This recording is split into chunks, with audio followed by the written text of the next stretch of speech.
So the first question that we got is, do we still need to collect volunteer hours?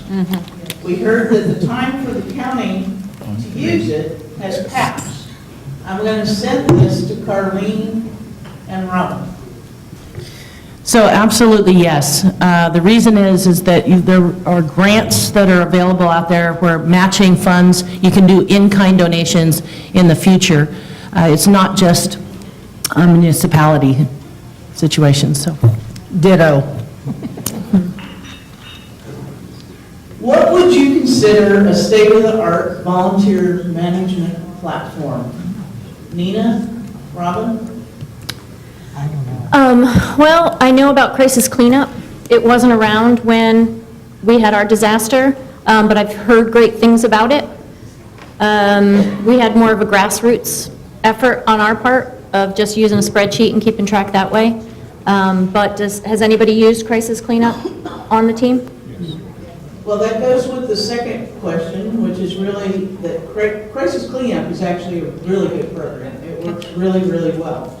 So they're looking for whether there's a similar program that you've used in your community with regards to repairs and rebuilds. No, we have not. I have not either. So I'm going to speak, Renee from Joplin. We had an entity called Rebuild Joplin, and they used a logistics management process that UPS helped them build, UPS and State Farm maybe, Stephanie? Anyway, and they've actually written a book. It's kind of a how-to-do management construction. Do you remember the name of it, Steph? I'll look it up. Yeah, we'll look it up. But it is, again, if it was farmers or State Farm. It's on their website, rebuildjoplin.org. The book is. Okay. But it is a management, a construction management process. I don't know that it's an actual platform like you buy the database and insert things, but it is, they call it buckets, and it's helping you move through all the buckets from getting the, first assessment to homeowner parties. And they've replicated it in a lot of other communities that have used it, and, think about UPS and how strategic and structured they are, and they utilize a lot of their tools and tools from Toyota to develop this and implement it. And you believe that's on the rebuildjoplin.org. If it's not, we'll find it and get it. Right. Another comment on crisis cleanup. It's an incredible program. We strongly like it. But your responsibility as long-term leadership is to try as hard as you can to get all your volunteer groups to use it as well when they come to town. On the other side of it, we at MDS has deployed, gone to crisis cleanup, checked out jobs, gone out to the job site and found spontaneous volunteers that are doing the work. And we assigned volunteers, and we wasted days because spontaneous volunteer groups were just going door to door and starting to work. So if you in your positions can encourage any volunteer group that comes to town, get in the system and use crisis cleanup. close out cases. And close them when you finish them, yes. This next question I'm actually going to take because I didn't know the answer to it until about 2 minutes ago. Are the FEMA-funded disaster case managers able to serve undocumented and others who did not file with FEMA? The answer to that is an unequivocal yes. Yay! Humanity wins. What percent of your case managers were paid or volunteer? In San Diego, 100% of our case managers were paid staff, and multiple organizations paying them, 3 different agencies, and then they worked as a collaborative. We were the same, 100% paid, although different agencies came through and paid them at different times. So we actually started the first 8 months were with Community Action Council, but then those same clients, or those same disaster case managers, got funded next by Room 1, and then became part of the long-term recovery for long-term. And so sometimes there's some interim things that you need to do, and then eventually you create that team that'll be the permanent piece, but they were all paid. Same thing with Joplin. It was April before they were actually funded, but our 3 disaster case management entities were not necessarily up and functioning fully, but they were functioning, and then once they were funded officially, then they were all paid. One other thing, and then we also found that different organizations had a program time that they maybe only do disaster for 18 months or 2 years. So for example, Red Cross, they closed their program, and then the long-term recovery hired their case managers, and Red Cross helped with funding them to be paid, but it was through the long-term recovery. Ours was similar too. Boulder County had a little bit of trouble getting case management off the ground, and so they weren't paid right away, and we had agencies, we had 3 different agencies working. But by the time disaster case management started, which was about 9 months after the disaster, they were all paid positions. Should we wait for federal disaster case management, or should we hire a couple people to get started now or in the future? At this point, really, you've got federal disaster case management almost fully going to be rolled out. And unless you have already implemented your own disaster case managers at this point, I'm pretty much saying that you're wasting your money, because these federal disaster case managers are going to be, if they're not already online in your area, which some of them should be already, they're going to be fully rolled out here really, really soon.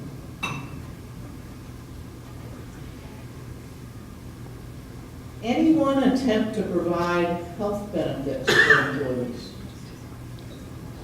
No. No. With ours, it was the disaster case management entities, Red Cross, Salvation Army, and Catholic Charities in our community. Some of them chose to provide those health benefits, but it was in addition to what they were funded. So I believe that all 3 entities, if they were full-time, I believe they did get health benefits, yeah. And I just want to add, though, if that means LTRC employment, we did not have LTRC employees except for a workforce displacement individual for about 20 hours a week. She was our secretarial help. But otherwise, our LTRC was 100% volunteers. And in San Diego, whatever organization, if that's what they did for their normal employees, then new case managers had that. But from a long-term recovery group, we did not provide that. And one thing that was very impacted, and we maybe would have been better off having them as consultants, was it really impacted our unemployment rate. You pay in, do you guys have unemployment? Mm-hmm. Okay. So then if we were to hire people today, the rate we would be paying would be so high, because almost every person went on unemployment afterwards because they all came out of working out of the home. And so they weren't normally employed. Does that make sense? Mm-hmm. And so then, yeah, so. So, and with ours on community action, they received a grant or donation funding for the disaster case management, but not for the administration or the admin piece. They automatically hired their case managers and gave them benefits as part of that. And so they turned around and came back with a huge admin request later on, which made them unviable for funding.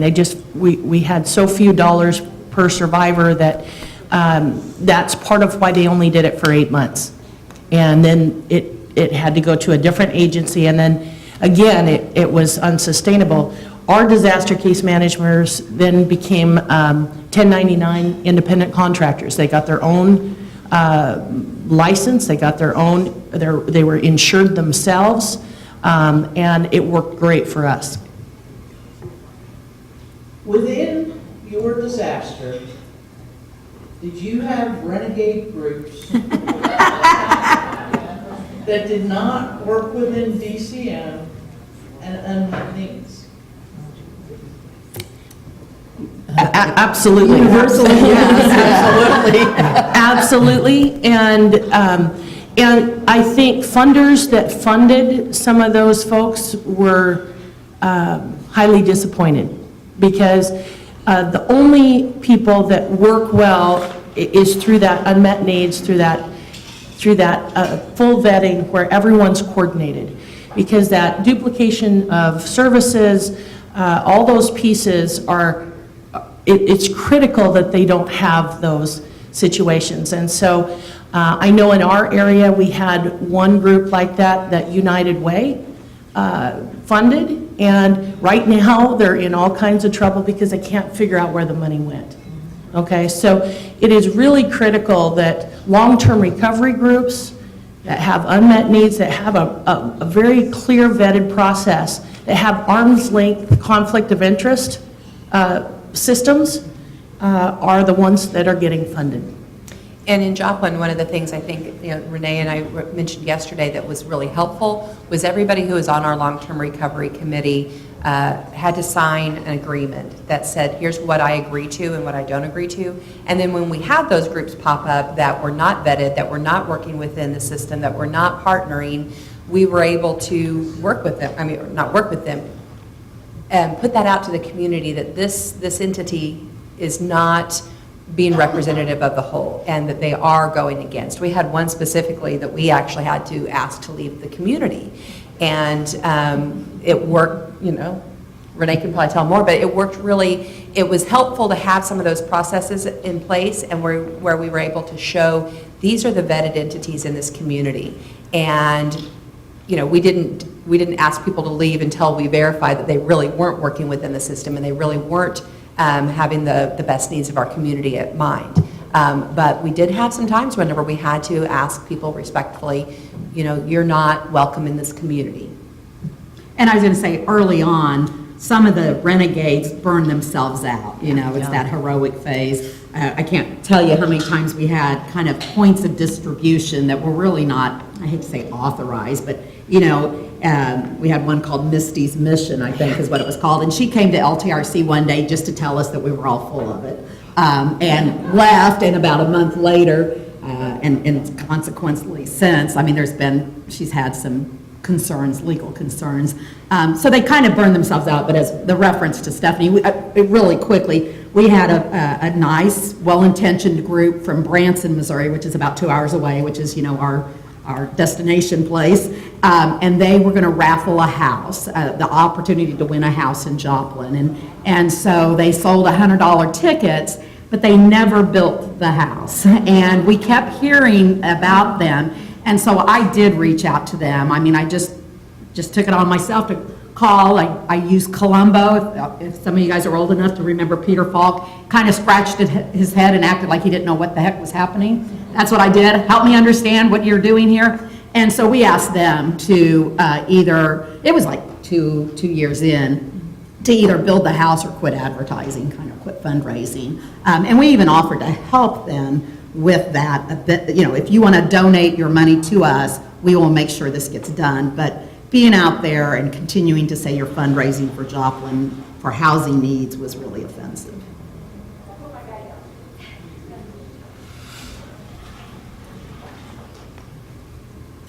Does anyone have experience managing or handling donated furniture and rebuild materials effectively? We the Seventh-day Adventists, so if you have that church, they are national VOAD partners, and for us in Joplin, the Seventh-day Adventists at the state level paid for warehousing. They paid for Sue, it was our person that she ran the warehouse, and so she inventoried it. The warehouse was actually a business in town that was empty at the time, but the Seventh-day Adventist Church, that's kind of their model, is helping with warehousing, is what I understand. And so our state Seventh-day Adventist Coalition group paid to have that warehouse, and then they paid a staff.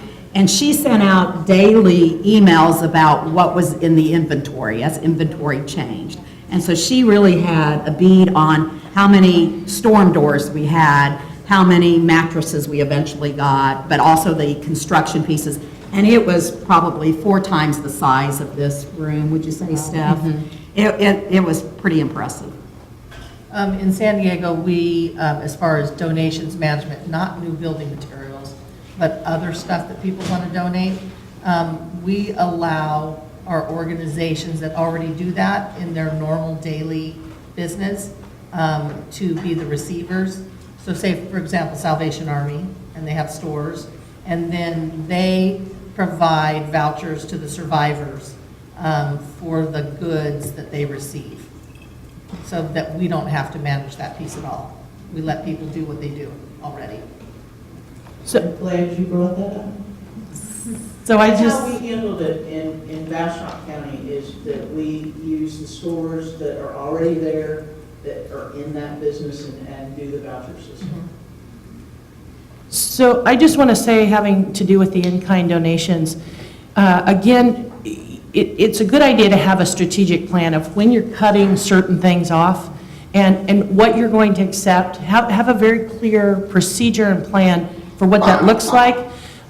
Literally, we were accepting only like new, almost new type things.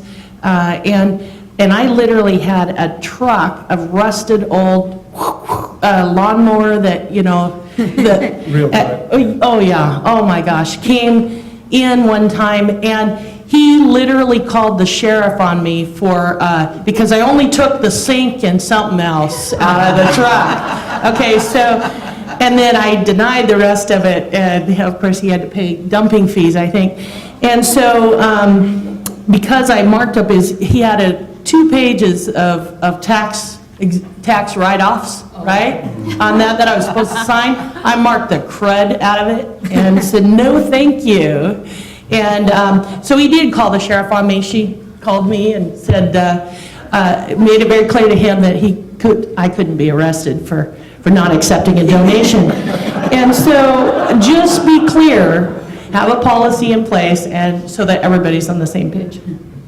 And don't be afraid to put that out to the public, because you have to we use Facebook and things like that, or, tell people, we appreciate your donations, but we are not able to take X, Y, and Z. Have a garage sale, raise the funds, And bring then give us the money. One other cautionary note, when we were recovering from the 2011 wildfire, we had companies wanting to donate truckloads of items. If at all possible, if you're going to accept donations, if at all possible, get someone to put eyeballs on that truckload before it arrives to you. So we had a truckload of expired paint that was literally hard in the can, that they were going to deliver an entire truckload. We fortunately caught that before it was unloaded. We had another truckload of donated materials, building materials. It was odd-sized windows, crown molding, and I'm not just talking crown molding, I'm talking fancy crown molding. The shelves that go above your hearth on your fireplace, it was absolutely nothing we could use. So before that truck takes off, if you can call somebody in that city to go put some eyes on that truck before it arrives there, please do so. It'll save you a lot of time. We required photos. If we couldn't physically be there, we required photos and a list, an inventory, a full inventory. And I think also people think that in a disaster you can accept anything and use anything. You still can't use expired medications. You can't use expired, all those things that legally you really can't use in a clinic setting. So those things that people think, oh, I'm going to be able to unload all of this stuff that's expired, you can't take. So Next question is interesting. How do you deal with volunteers who post negative things on social media about the efforts of your long-term recovery group? Ask them not to come back. I mean, if I'm being honest. I would think I would engage in a conversation with them initially and just say, what happened? What was the issue? What could we have done differently? Is there something that happened that maybe we could change or we could at least correct? And there are some people who are just not going to be happy no matter what, and expect that because, the media is going to have something negative to say. You're going to have, your survivors are all going to talk, and somebody's going to get something that somebody else didn't get. They're going to be angry. So part of it is developing thick skin and just knowing that you're doing the best you can and put as much positive information out there as you can to counter the negative. Ask some of the volunteers who have come and done and had a great experience if they would also post some positive things out there to counter that. But I would really have a conversation with that person and see if there's something that we can deal with. And you may know those volunteers. You may know that they're just not happy and hope that they don't come back.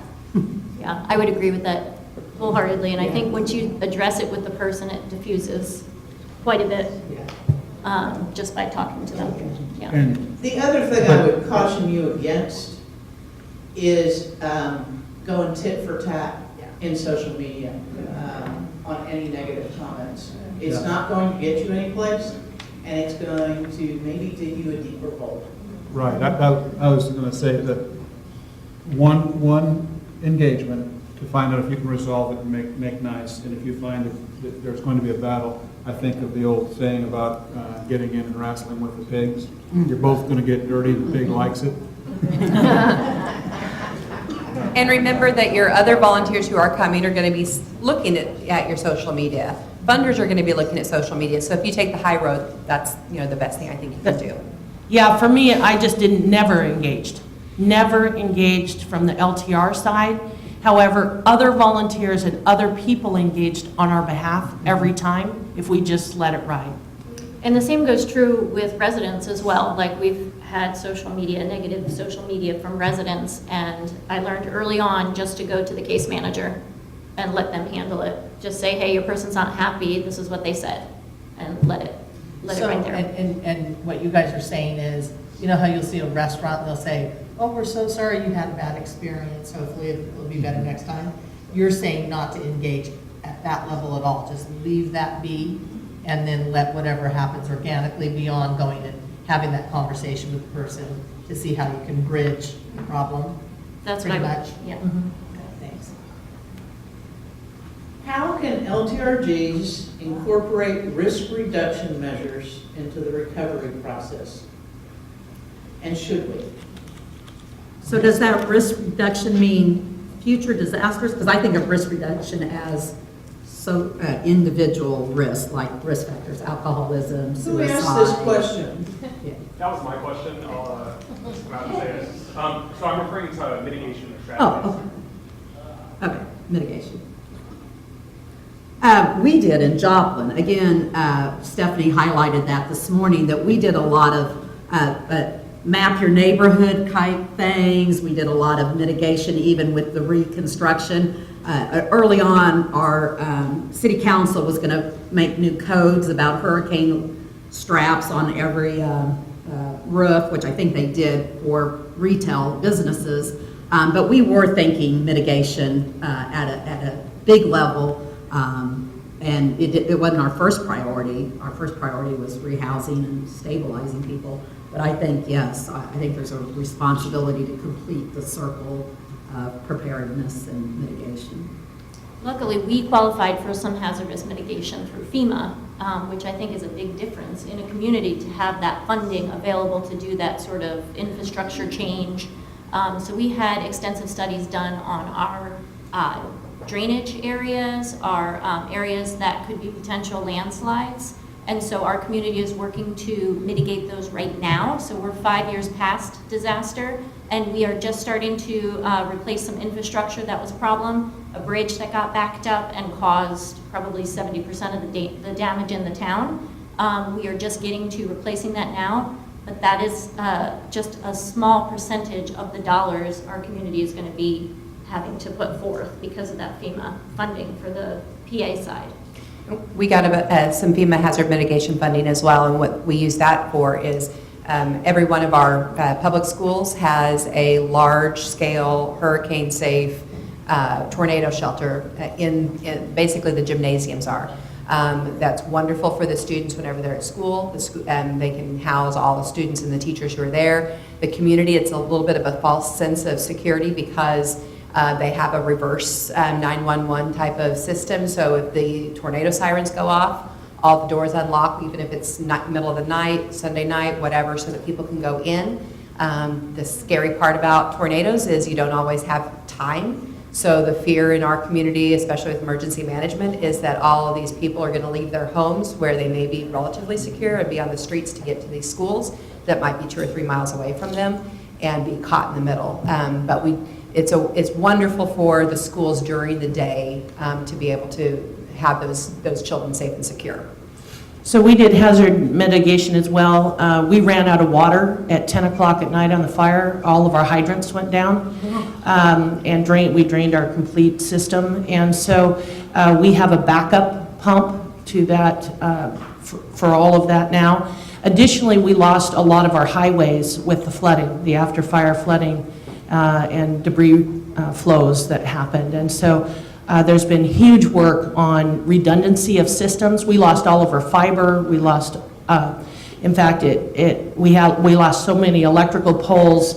We didn't have enough to replace. It was 2.5 months before we got our electrical systems back up 100%. And so there's been a lot of work in the mitigation piece that is done. And long-term recovery is an active voice in that. It's not something that you have to take on 100% because recovery is really what you're doing, but it needs to be an active voice. And you have an opportunity too in the construction management side of it. There's a lot of mitigation going to individual homes. Insist on hurricane straps and things like that. The houses can be rebuilt much more secure than they were before and give some level of safety, along with energy savings and those kind of things. A little bit of what we talked about yesterday in construction management. You at the LTRC can insist on your rebuilders using some of those methods. Well, in Joplin too, they had all of the new construction that was funded through federal or state money all had tornado shelters. All of our Habitat homes, they built 120, I think, since the tornado. They went from building 3 a year, and now 7 years later, they built 120 in 7 years. But all of those have tornado shelters in them as well. And long-term recovery can be a real advocate with your city in getting some teeth behind that, because that was the case in Greensburg. The city got behind storm shelters in every new build, those kinds of things, and that long-term recovery can kind of, please back us up on this. I just want to say too, just on Friday, I was in a meeting with a homeowner or a home rebuild, arguing the burning point of galvanized metal versus Hardy-Backer siding. These are conversations that you will have in the future about what's going to make it best for mitigation. Which is better? Yeah. Tell us. I've got my team on the burn point. We're still arguing that point. Okay. So. Okay, the next question is, how does an LTRC leverage the CDBG funds into the recovery plan? So what you need to know is and I'm answering this a little bit first, and then I'll pass it to them, but it's a little bit different this time around in that those CDBG funds are going to funnel into your COGS. And then the COGS will funnel those out basically to the counties. For certain programs. Not for. Only for buyouts and infrastructure, those are the only fundings that's going to the COGS. Everything else is being administered at the state level. Correct, at the GLO level. Correct. So all the other housing programs in terms of housing assistance, homeowner reimbursement for repairs and whatnot, that's all being done at the state level. But the only funding that's coming to the COGS and then ultimately down will be for buyouts and acquisitions. I need you on a microphone. Sorry. I can yell louder.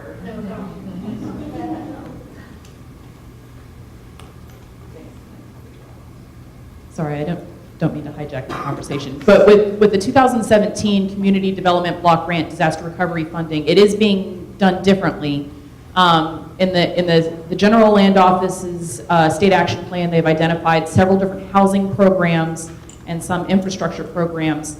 Of all those housing programs that would normally, funding would be administered at like the county level or the city level, the state is going to be running those programs. With the exception to that is buyout and acquisition funding. That is going down to the COG level for the Council of Government level. So for example, here in the Houston region, it's the Houston-Galveston Area Council. They're determining how that money is going to be split up amongst the counties and cities that were impacted. And then on the infrastructure side, there's a couple different infrastructure programs there as well. And a general infrastructure program is also going down to that COG level to distribute out. So otherwise, for some of these programs, especially for like homeowner assistance and whatnot, those homeowners are actually going to be applying directly to the state for some of that.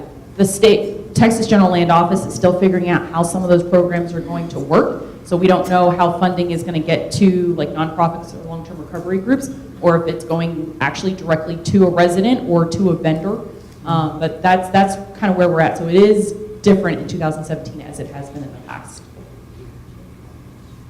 Have any of you successfully gotten CDBG funds into your long-term recovery or rebuilding? No in Joplin. No. Yes, in Boulder. Yeah, it was a long time coming. It's a long process. I believe that they are still rebuilding some homes in Boulder County that are using CDBG-DR funds. But did it come through your long-term It did. recovery It for did. volunteer labor? It used case management.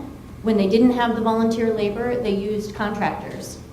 And there was a construction manager that managed those contractors and paid them through the long-term recovery group. So that's an unknown to us right now. I think how that's going to work and whether that can work. I know that in 2011, when we tried to get them to do, General Land Office to allow volunteers to build, they would not allow that. Everything had to go through contractors. And that was all arranged through the General Land Office. So one other comment on that too is that our state also had to designate a builder that would oversee everything. And it was either the county social services or Habitat for Humanity, and they chose Habitat. We were pushing for the Mennonites, but because they are not a state organization, We don't take individual state charters where we work. so it ended up being Habitat. And so we felt a little bit stuck with Habitat at times. Our particular Habitat had never done disaster recovery, and I know they're a wonderful organization, but it was a real curve of them learning how to deal with our residents. They're used to having a homeowner that's a first-time homeowner, and it was very difficult for them to handle a couple that was a few months away from retirement, had one mortgage payment left, had lost everything they owned, and they just wanted to be in a home. And sometimes they came off as being not as grateful as the people that they were used to dealing with. And it was a real difficult shift for them to understand. And I don't know if they ever really got it. It was always sort of a sticking point of me saying, hey, you know who you're dealing with here. These are the clients that we have. They're not your typical clients. And so that was definitely a challenge that we had in our recovery. And MDS worked alongside Habitat as well, which was sort of a new thing for them. Okay, well, we're kind of getting off question. Okay. Can I mention one more thing about CDBG real quick? In that there may or may not be a little bit of opportunity to influence how GLO does that. And I'm thinking that, kind of instead of one-off each LTRG, go pester them. And I'll follow up on Slack on this, but is there an opportunity for us to kind of collectively think about, as a group of LTRGs, all of a sudden we're politically got a lot more clout, to go to GLO and tell them, we don't want another PREPS program, that we actually want something that's going to work. and kind of go in and maybe have a bit of influence. And you'll probably see, those of you on the Slack channel, they see something from me on that. So, Can I say one more thing about that funding? Because it is something one of my teammates said, if I could go back in time and let people know, definitely those folks that want to take advantage of those dollars, have them talk to an attorney about the paperwork that they have to sign, the contract that they are entering into. Everyone's going to be different. Texas is going to be different than Colorado was, but make sure that they understand the terms of that agreement, because there are clauses in it that say you cannot sell your home to someone that is not low to moderate income in our state. And so they are in that home for 20 years up to the day, or they have to pay it back. One quick comment, and I know for Harris County, there is a statement where they have to reside in the home for 5 years. They have to sign off on that. I wanted to just go back to the GLO funds. We have had a very positive interaction with our Housing and Community Development Department. They come to our Long-Term Recovery Committee meetings. They're actually doing a presentation at our Case Management Work Group on June 20th. So if you're close to the Houston area and would be interested in coming, I'd be happy to give you the information for that. But they have been very transparent that they're not expecting these funds until like very late fall. It's critically important to communicate that to clients and for clients to understand how long of a process that is for that expectation setting piece. We're still waiting on 16. Yeah, we're still waiting on 16 money. Yeah. Question over here.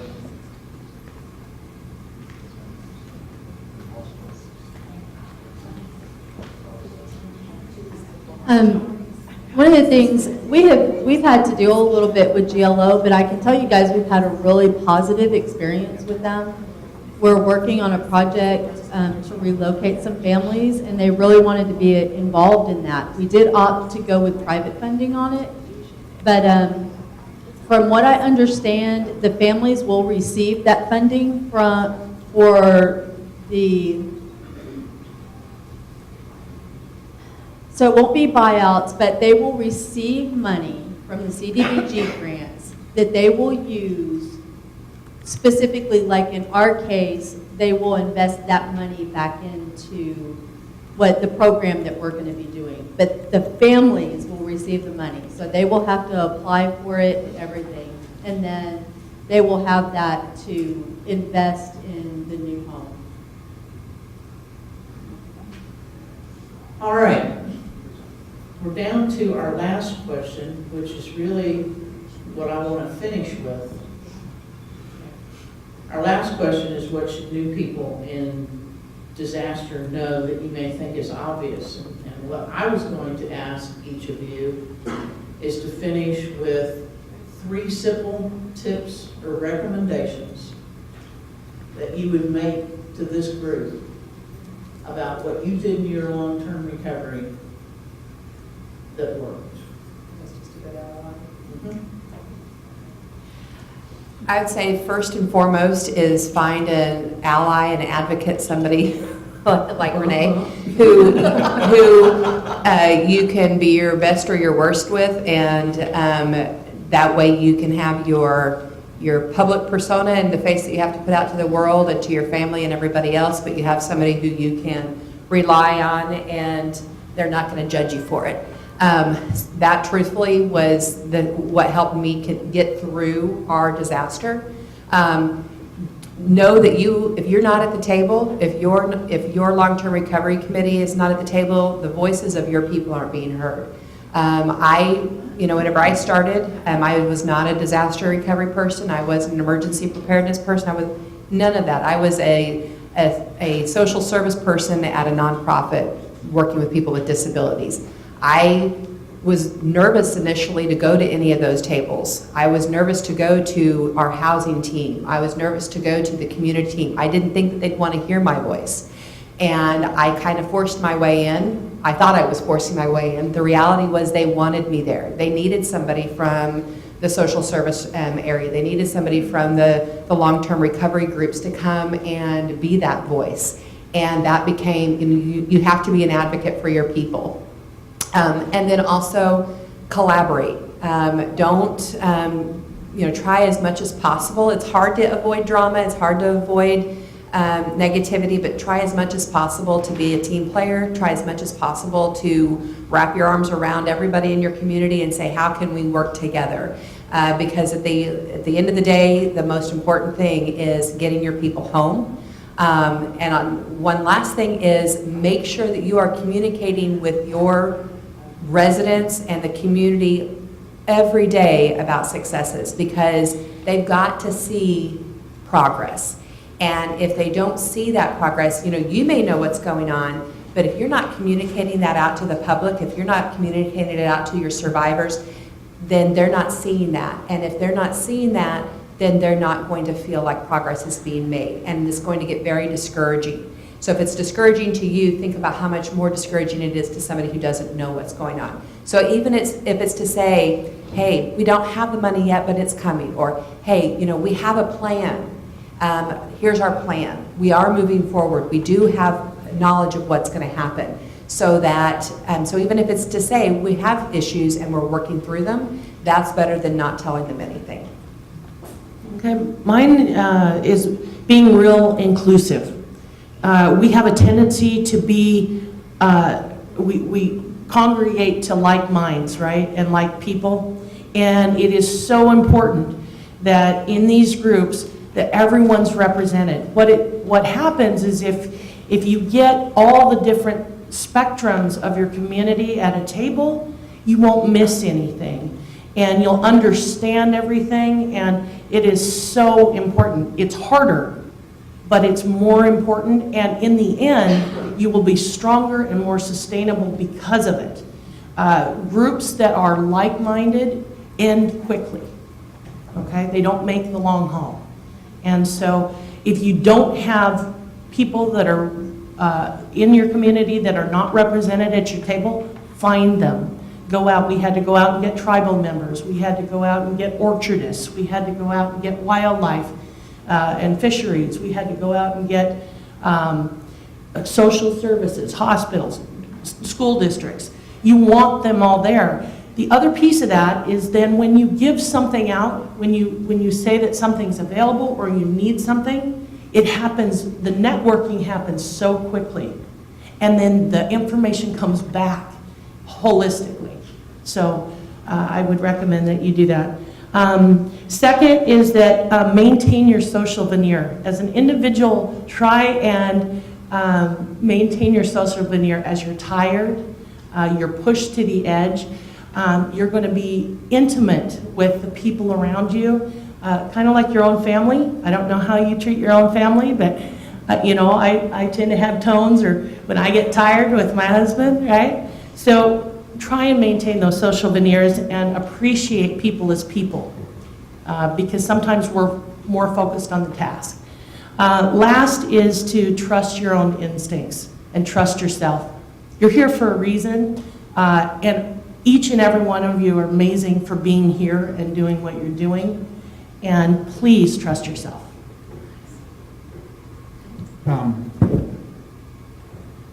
Two things. One, that we've stressed several times here, don't be afraid to say no to someone who doesn't fit your plan.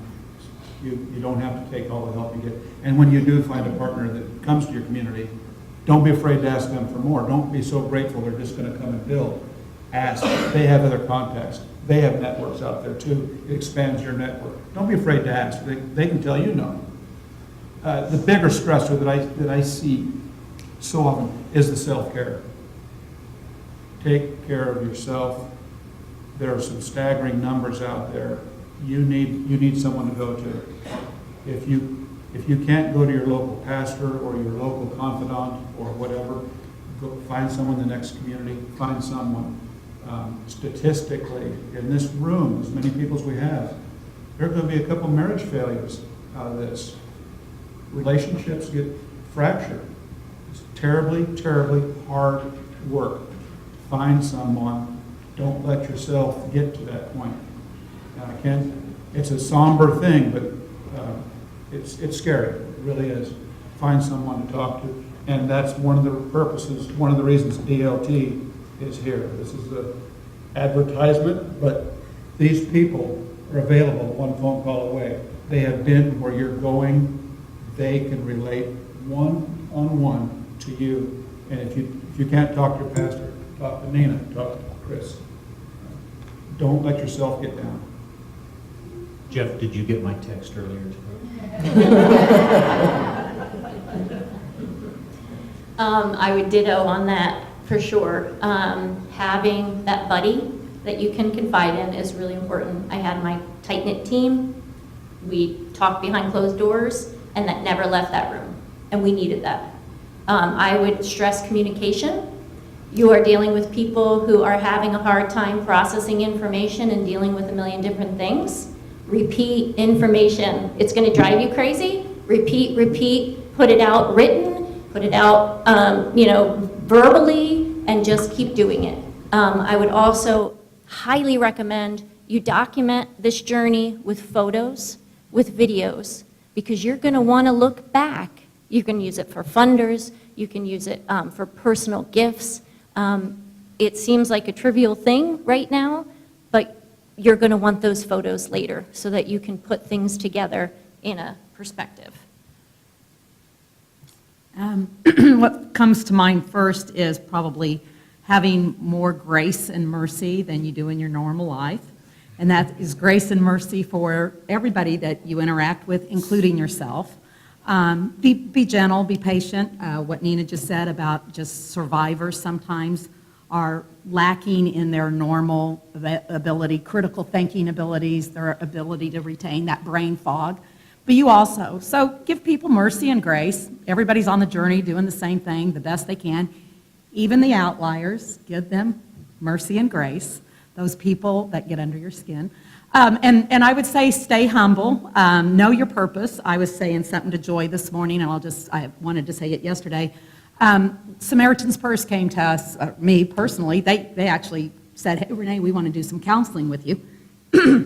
They didn't use those words, but they wanted to pick my brain. And I received the best gift probably of my entire life. And they told me I was having my Queen Esther moment.